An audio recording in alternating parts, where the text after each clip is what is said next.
Señor esté con vosotros. Y con tu espíritu. Lectura del Santo Evangelio según San Mateo. Gloria a ti, Señor. En aquel tiempo dijo Jesús a sus discípulos: no todo el que dice Señor, Señor, entrará en el reino de los cielos, sino el que hace la voluntad de mi Padre que está en los cielos. El que escucha estas palabras mías y las pone en práctica se parece a aquel hombre prudente que edificó su casa sobre roca. Cayó la lluvia, se desbordaron los ríos, soplaron los vientos y descargaron contra la casa, pero no se hundió porque estaba cimentada sobre la roca.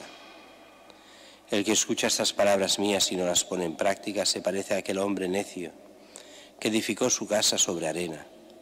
Cayó la lluvia, se desbordaron los ríos, soplaron los vientos y rompieron contra la casa y se derrumbó, y su ruina fue grande.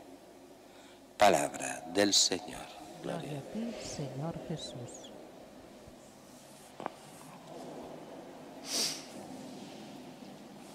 El Evangelio de hoy nos introduce bien a este tema que estamos en el Adviento, en esta primera parte del Adviento, donde se nos llama a la conversión. Es la preparación a la segunda venida de Cristo, que si no llega antes, pues será nuestra muerte cuando nos lo encontremos.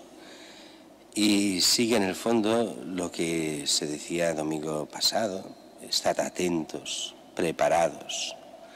Por eso nos dice: no todo el que me dice Señor, Señor entrará en el reino de los cielos. Eso va contra esa mentalidad hipócrita muchas veces que tenemos como tentación todos los cristianos, que es decirle al Señor sí con los labios, pero después en la vida a veces pues pasar de Él, tener como dos dioses a la vez: el Dios teórico, el Dios mismo, pero después los ídolos que entran en cada uno de nosotros, que es el ídolo o del dinero, o el ídolo del bienestar, o el ídolo de tantos ídolos que tenemos, cada uno aparte de los vicios que podamos contraer en nuestra vida, que nos van apartando de Dios. Por eso aquí se nos pide primero reconocer el que no basta decir Señor, Señor, no basta creerse creyente. Esto va contra toda esa mentalidad que venía del protestantismo también después, hablamos sobre todo a partir del siglo XVI, que bastaba creer: yo creo, yo me salvo.